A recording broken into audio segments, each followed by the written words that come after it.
Hi everyone, this is Mason with Kentucky Hidden Wonders. Before we get to today's episode, we want to hear from you. Do you know someone who would make a great guest for Kentucky Hidden Wonders? Fill out the form online at visitshelbyky.com/podcast to nominate a guest. On to the show.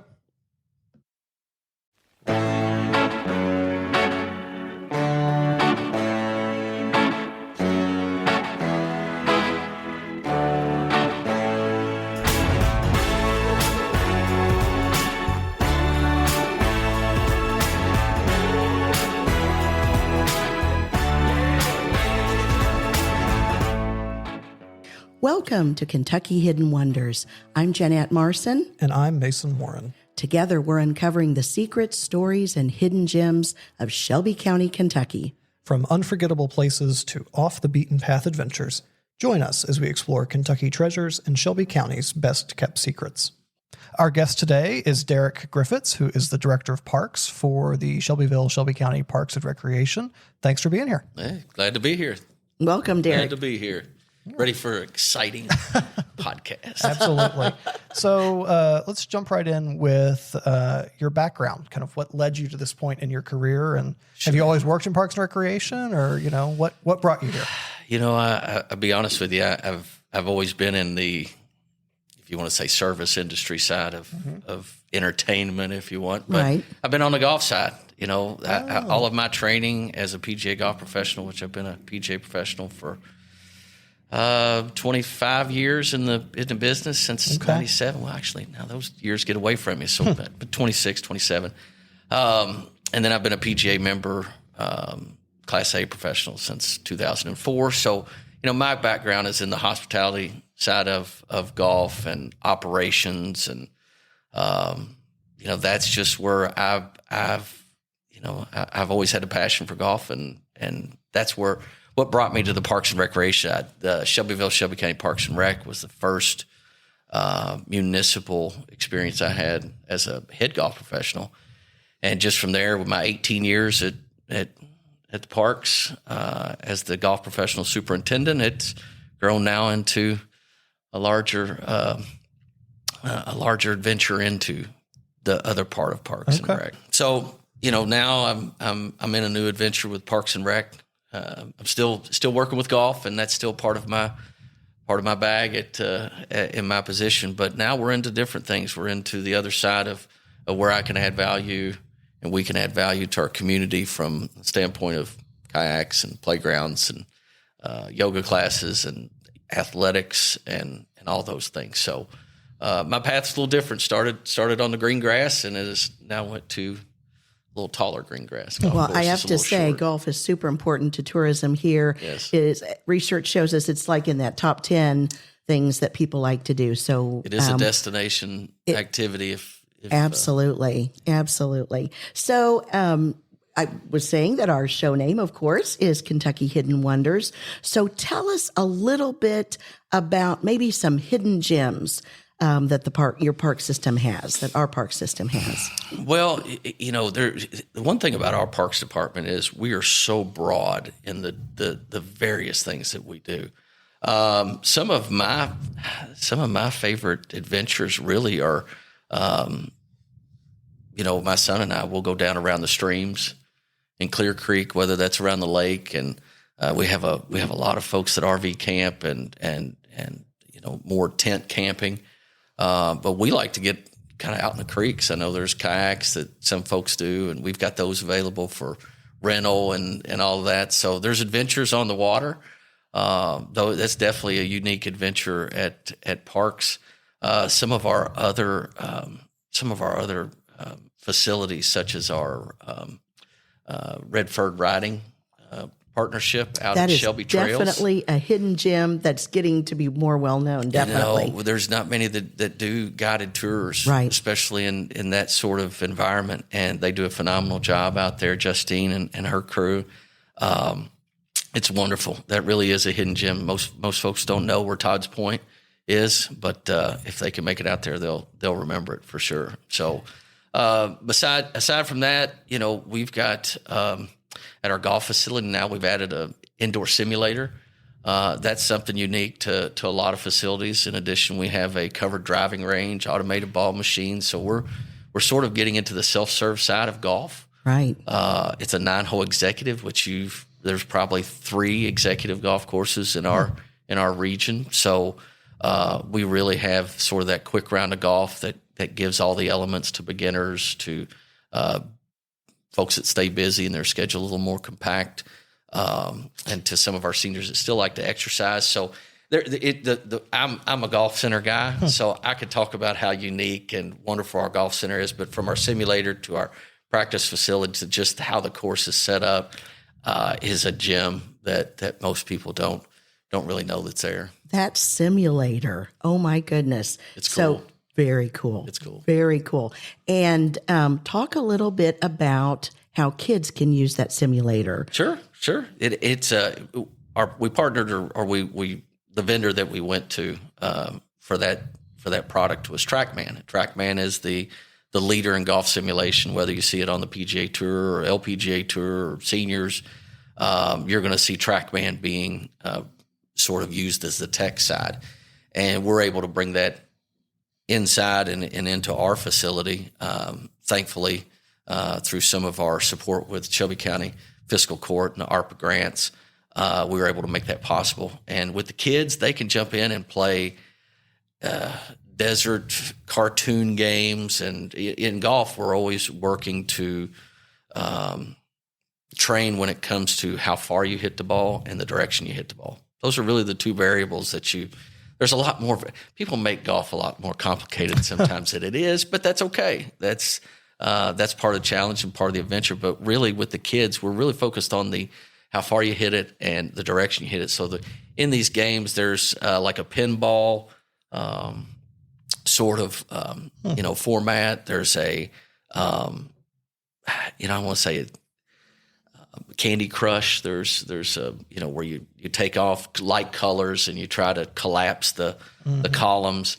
The one that's probably the coolest is called Mystic Pond, where there's these creatures that they can hit out of the pond if they hit at the right distance. I think the right that's direction. the one I was seeing. And I think I would be playing that, though I'm not a kid. Coming out of lessons and up until I took this director's position, I was conducting 300 plus lessons a year, private lessons with individuals. And probably 40% of those were children under 15 years old, and they love it. They loved getting in there. I mean, it was almost the carrot that you dangle for doing what they're supposed to do during the lesson. Well, if you do this and we hit that sign or we hit this distance, we'll go play the simulator. And they just love it. It is very interactive, and there's a nice sitting area, leather couch for parents to sit and watch.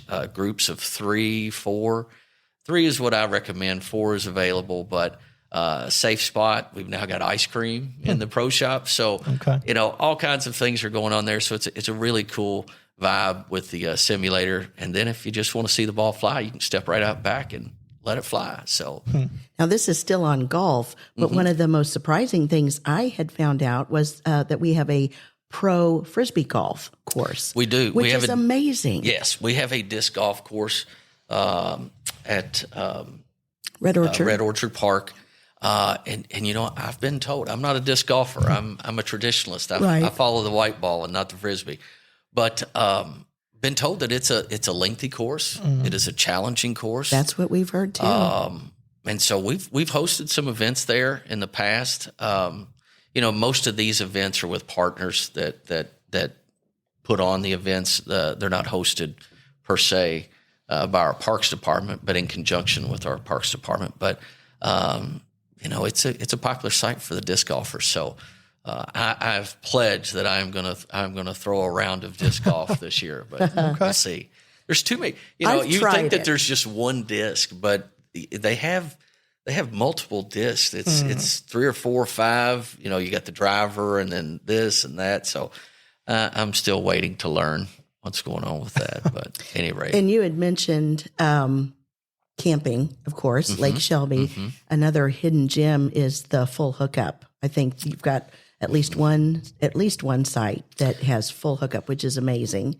Well, we have, I believe, 6. Oh, I my believe we have goodness. 6 that you can rent that have Even the more full amazing. hookups. We've got 10 available for RVs, and we're hoping to add more. That would be something we'd love to see ongoing. We're working in a sort of constraints with space down there, and making that next step to have more availability. And we got a little entrance issue that we're working on to make sure we can accommodate all the sizes of RVs and things coming in. But maybe some flood mitigation. there is a little bit of water thing that we are working on. Thankfully, our city is really on top of that. Mayor Eddington and the Public Works crew.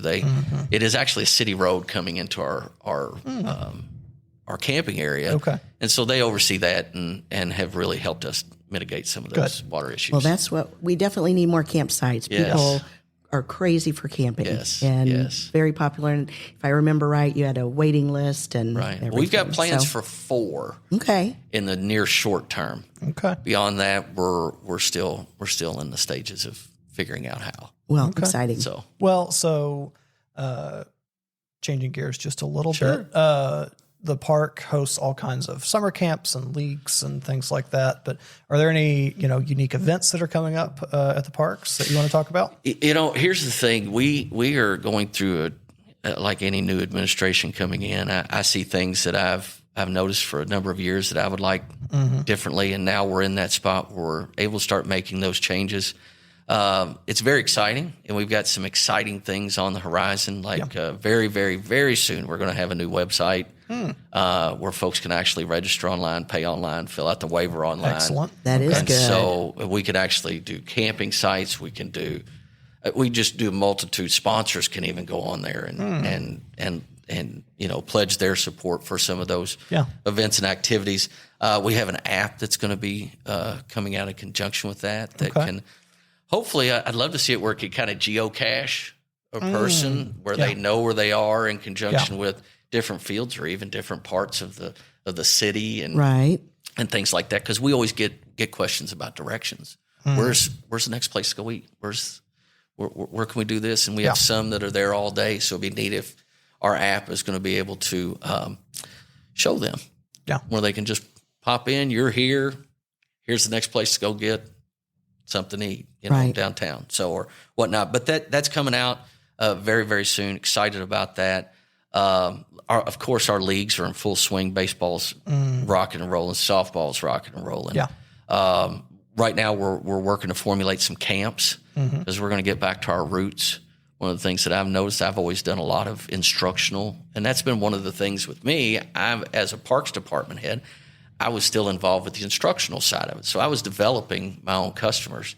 And so I think with our parks department, we're going to have a sort of more of a focus of developing our own players and taking some of our beginners or those that just want to get into at least youth sports and provide camps, whether that's soccer, whether it's baseball, whether it's volleyball.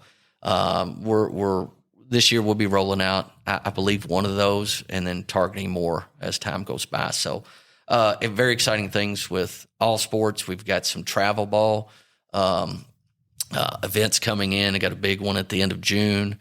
It's coming in, and then they're coming back for a sort of a second lap in September. So a lot of exciting things. One thing that we have done traditionally that we are taking a little pause on this year, we are going to take a pause on our Shake the Lake celebration.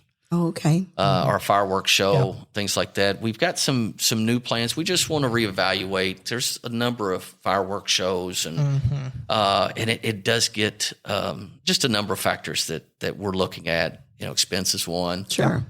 Making sure that we're providing a value that's unique for our community. We are actually looking at a late summer, maybe early fall festival at Red Orchard Park. Ooh, that we could fantastic. do a music festival and have some various bands, different genres. I'd love to see a bluegrass element over there. I'm not a bluegrass connoisseur, but I appreciate the music and the talent. Absolutely. There's a lot of people who are, though. Oh, yeah. Definitely. And I think And it's such a strong Kentucky connection. Absolutely. Oh, yeah. I think doing something like that, we want to get sort of out of the cover, nothing against cover bands. Yeah. But we kind of want to get out of that, I think. I want to get to sort of unique music that's known in our area, and some local bands, and just we're still testing that water out and figuring out how we're going to do it. But we really like to do that and work with some vendors.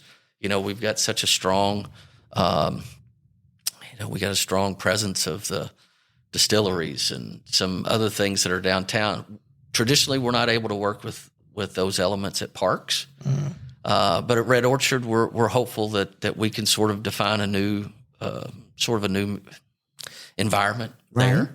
And we don't have sports leagues and youth events over there, so we're hoping maybe that we can host some of these type events. Gotcha. At Red Orchard. More still, we've got playgrounds and we would have youth events or youth activities, but more targeted for the adult element come in and appreciate that stuff. That sounds very exciting. Very exciting. So, a minute ago, you said a word, and it was geocache, what reminded me of another hidden gem that the park has, and that is geocaching. So for those listening, geocaching is an online treasure hunt using your phone. And I had just looked up 40065, which is where the park is located, and 2 power trails. One is in the shape of a duck, and one is in the shape of a boat at Lake Shelby Park. So those of you who like geocaching, it's absolutely free. You go to geocache.com, put in that 40065, and then do those geocaches. So anyway, that's my little tidbit. And maybe that wasn't exactly how I was going, but I'm glad you brought that up. Well, maybe it's location service. I don't know what it is. You said geocache, and I went, "Oh, that's right." Well, it's funny, and this is I've got some unique stories that I'd love to share about parks, and it's more in my own experience, and not so much as a parks director or a golf professional or anything like that, but. One thing that I've been very fortunate to do at the parks is to be able to find these little rock club stones that people will paint and leave.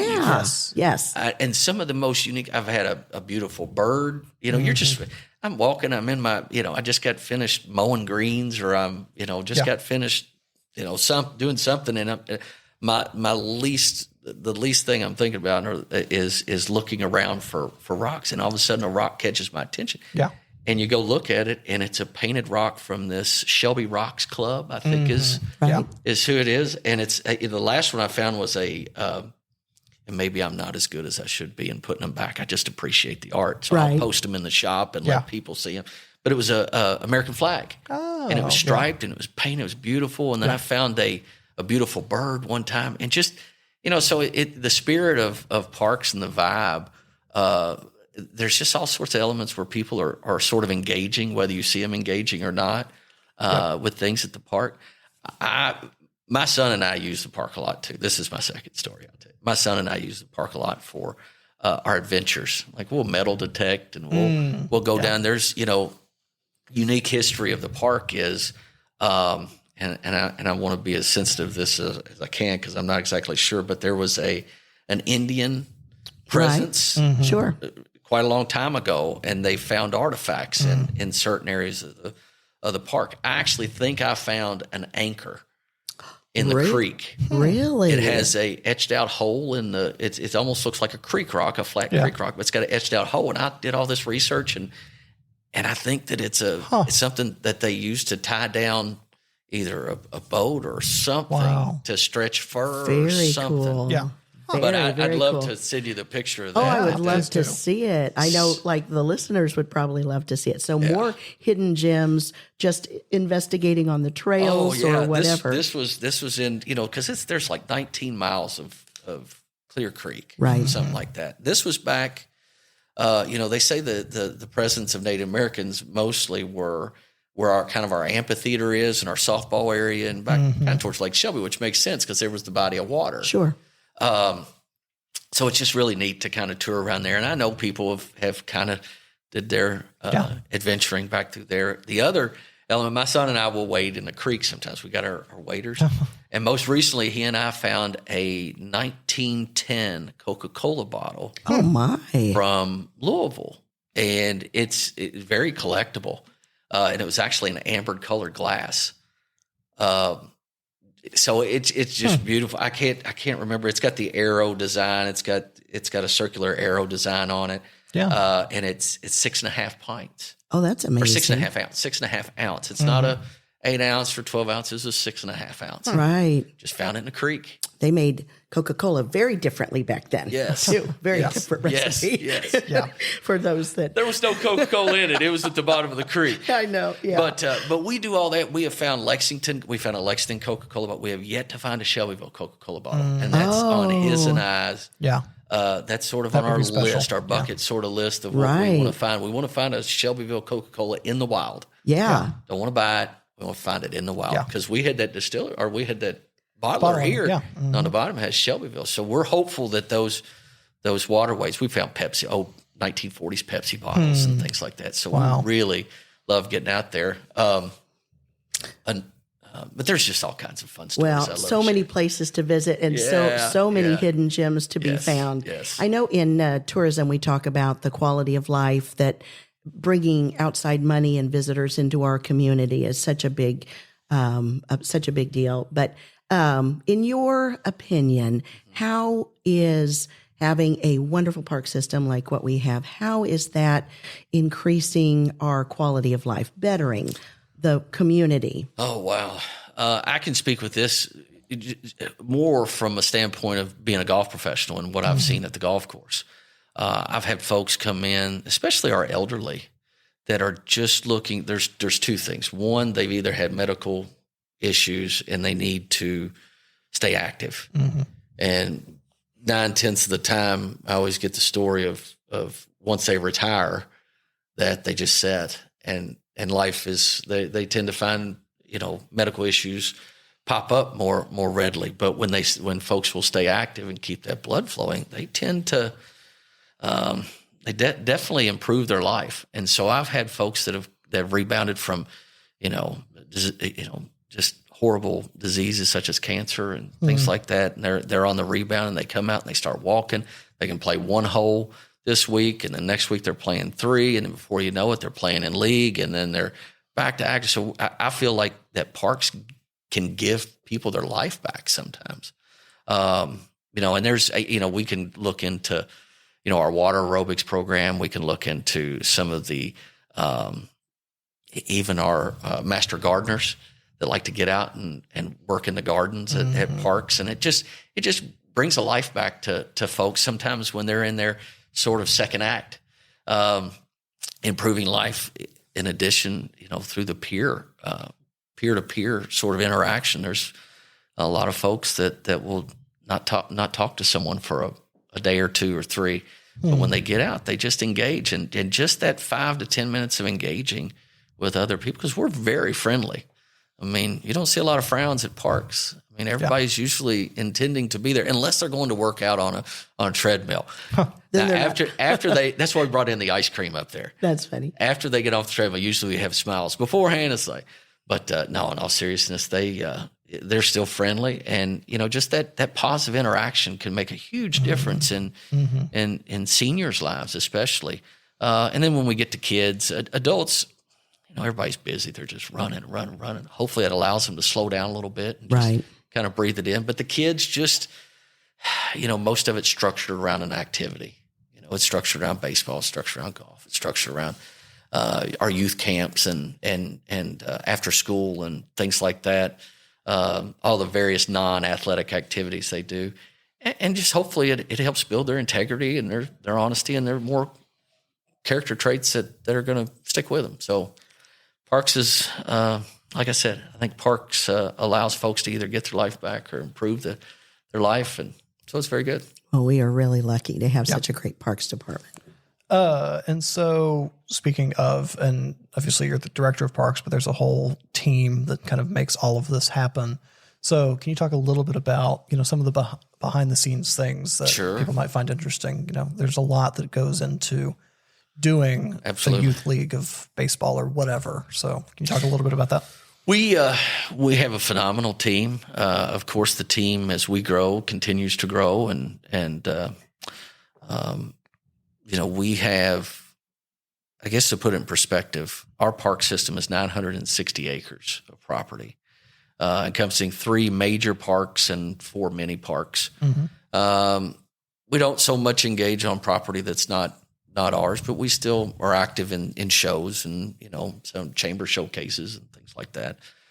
But on our park system, we host 885 games. So when you start looking at, how many games, we have 2,000 participants over the course of the year that are in our youth leagues. And depending on what that is, soccer, volleyball, fast pitch, futsal, baseball, junior golf, it takes a lot to keep that going. We do have a very vibrant and full schedule. Our athletics department is great. We've just hired on a new athletics director, Nick Ford. He's from Shelbyville, has a lot of roots here, has played Division II ball and done some really neat things in his career. And so we're really thankful for having him. And I think our athletics department is going to continue to grow. So, that department is one of 7. Our aquatics department, we have Tom Coons, who's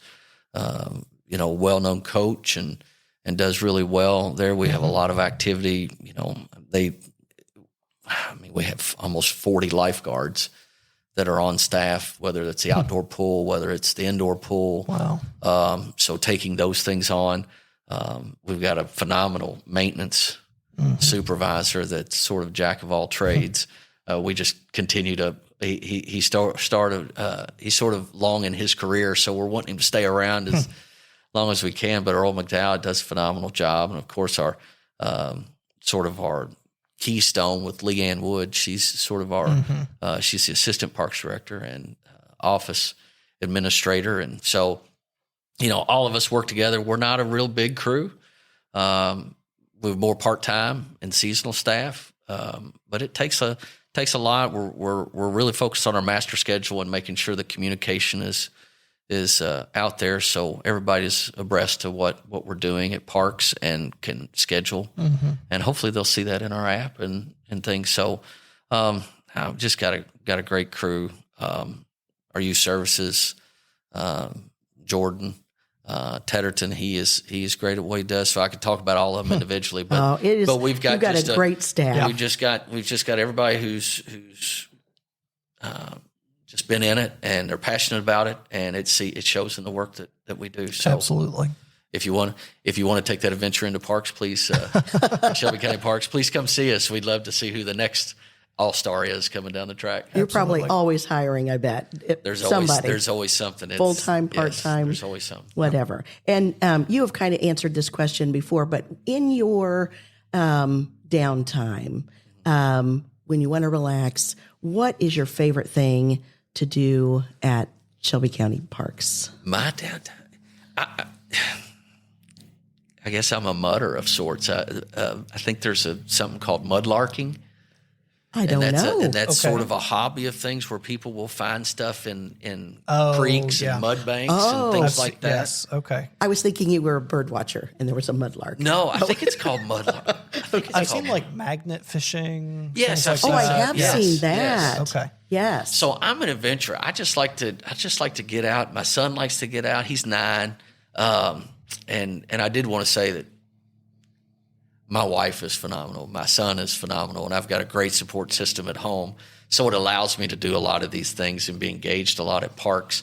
And we all do have a big support system. So me getting out on my own and spending time at parks I'm very grateful to my family, and they want to spend some time there, even though I've been there for all week and things like that. So, my home life is park devoted too. So I'm very grateful for that and being able to get out and wade through creeks and have some fun. Oh, well, this has been fun.